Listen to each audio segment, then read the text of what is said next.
Hello student, स्वागत है आपका हमारे यूट्यूब चैनल में। तो आज हम लोग साइंस के मोस्ट इंपॉर्टेंट प्रश्नों करने वाले हैं जो आपके बोर्ड एग्जाम में 100% आते हैं और ये 7 नंबर के आते हैं। ठीक ना, जो भी हमने इसमें प्रश्न लिखा है वो सभी मिलाकर 7 नंबर का आएंगे ही आएंगे। और अलग अलग यदि पूछेगा तो 4 नंबर का पूछेगा, 2 नंबर का पूछेगा, अलग अलग, लेकिन सब एक ही में ज्वाइंट करके पूछेगा तो 7 नंबर का पूछेगा।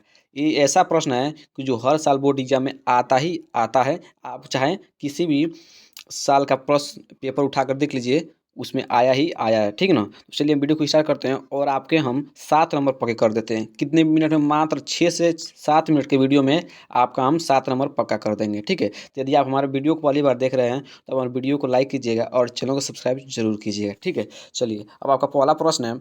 आपका पहला प्रश्न है कि साबुन किसे कहते हैं। ठीक ना, साबुन किसे कहते हैं। तो आपका इस तरह भी आ सकता है एग्जाम में कि साबुन पर टिप्पणी लिखिए। ठीक ना, तो आप यही लिखना है। ठीक ना, साबुन किसे कहते हैं पूछेगा तो ये लिखना है और साबुन पर टिप्पणी लिखिए तो आपको यही लिखना है। ठीक ना, पहले आपका साबुन किसे कहते हैं तो आपको लिखना है उच्च अनुसार वाले संतृप्त और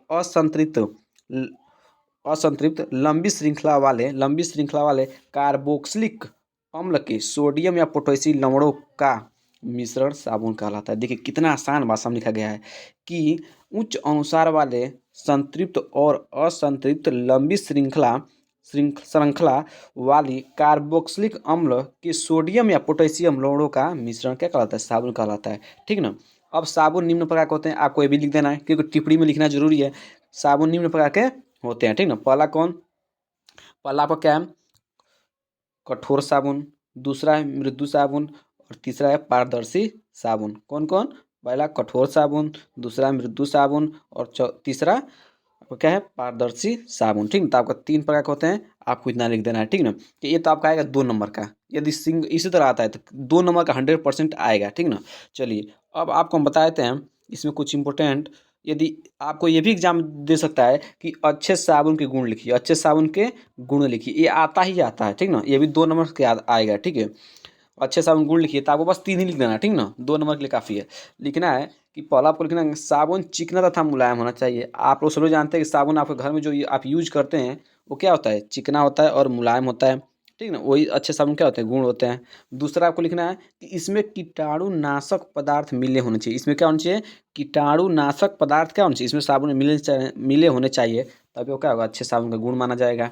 ठीक है, तीसरा मोस्ट इंपोर्टेंट हमको लिखना ही लिखना पड़ेगा, इसमें जल की मात्रा 10% से अधिक होनी चाहिए। 10% से क्या होना चाहिए?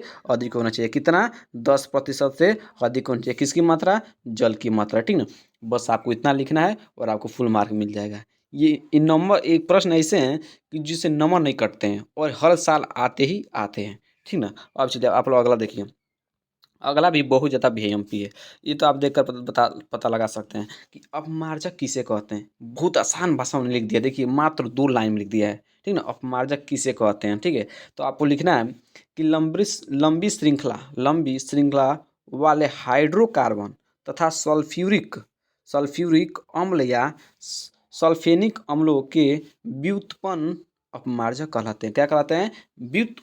व्युत्पन्न क्या कहलाते हैं? अपमार्जक कहलाते हैं। एक बार और देख लीजिए, लंबी श्रृंखला वाले हाइड्रोकार्बन तथा सल्फ्यूरिक अम्ल या सल्फेनिक अम्लों के व्युत्पन्न क्या कहलाते हैं? अपमार्जक कहलाते हैं। बस आपको इतना लिखना है और इस पर फटाक से 2 नंबर आपको मिल जाएगा। ये सभी आपको कितने नंबर हो गए? दो दो साबुन किसे कहते हैं? 2 नंबर उसका, साबुन का अच्छे गुण 2 नंबर। ठीक ना, और 2 नंबर इसका, 6 नंबर यहीं पर हो गया। ठीक ना, तो यदि 5 नंबर का पूछेगा, 4 नंबर का पूछेगा, तभी आपके लिए बहुत ज़्यादा बेनिफिट है। ठीक है ना, चलिए अब आखिरी प्रश्न बहुत ज़्यादा VMP है, बहुत ज़्यादा VMP है। वो तो हर साल आता ही आता है, आप देख कर पता लगा सकते हैं। देखिए कितना आसान भाषा में लिखा गया है, देख रहे हैं आप खुद देख कर पता लगा सकते हैं। ठीक ना, पूछ लेगा साबुन और अपमार्जक में अंतर, ये तो आएगा ही आएगा, इसको तो कोई रोक नहीं सकता है। ठीक ना, तो एक तरह आपको इसी तरह बना लेना है, श्रृंखला बना लेना है। एक तरफ आप साबुन बना लेना है, एक तरफ अपमार्जक बना लेना है। ठीक ना, तो आपको साबुन में क्या लिखना है? पहला कि यह नहाने के काम आता है। सभी लोग जानते हैं कि नहाने के काम आता है। ठीक ना, और इसमें पहला में क्या लिखना है कि अपमार्जक कपड़े धुलने के काम में आता है। अपमार्जक किस काम में आता है? कपड़े धुलने काम में आता है। साबुन किस काम में आता है? नहाने काम आता है। अपमार्जक किस काम में आता है? तो कपड़े धुलने काम में आता है। ठीक है, अब आपको दूसरा लिखना है साबुन में इस प्रकार के साबुन अच्छी तरह के तेल एवं वसा से बनाए जाते हैं। इस प्रकार के जो साबुन होते हैं, जो नहाने वाले साबुन होते हैं, उन्हें अच्छी तरह के तेल एवं वसा से बनाए जाते हैं, ठीक ना। और अपमार्जक में क्या होता है, दूसरा में लिखेगा, दूसरा पॉइंट डालकर कि अपमार्जक सस्ते तेल एवं वसा से बनाए जाते हैं, ठीक ना। ये किसे, सस्ते तेल एवं वसा से बनाए जाते हैं, ठीक है। अब आपको इसमें लिखना है, तीसरा में लिखना है साबुन में हानिकारक क्षार नहीं मिलाए जाते हैं, हानिकारक क्षार नहीं मिलाया जाता है, ठीक ना, क्योंकि आपकी त्वचा को नुकसान पहुंचा सकता है, ठीक है। तो साबुन में हानिकारक क्षार नहीं मिलाए जाते हैं। और अपमार्जक में क्या होता है, अपमार्जक में हानिकारक क्षार मिलाए जाते हैं, ठीक ना। इतना क्लियर है ना। अब चौथा बस लिख देना आपको, चौथा क्या लिखना है आपको, चौथा लिखना है कि यह जल में घुलने में समय लेता है। यह जल में घुलने में क्या लेता है बाबू, समय लेता है, ठीक ना। जल में घुलने में क्या लेता है, समय लेता है। अपमार्जक, अपमार्जक का तो अपमार्जक जल में तीव्रता से घुलते हैं। जो आपका अपमार्जक होते हैं, ये जल में क्या करते हैं, तीव्रता से घुलते हैं, ठीक ना। तो बस आपको इतना ही लिखना है। यदि आप इतना, ये तो हर साल आएगा, लगातार कई साल से पूछा जा रहा है और पूछेगा भी, ठीक ना। तो आप इसको याद कर लीजिएगा, ठीक है। आप इसका चाहे तो स्क्रीनशॉट लेकर अपने कॉपी में लिख सकते हैं, और याद करने में बहुत आसानी है, ठीक ना। बहुत आसान शब्दों में लिखा है, आप खुद देकर पता लगा सकते हैं, ठीक ना। तो आप इसका स्क्रीनशॉट ले लीजिए और उसका आप याद जरूर कर लीजिएगा, ठीक है। चलिए मिलते हैं अब अगले वीडियो में।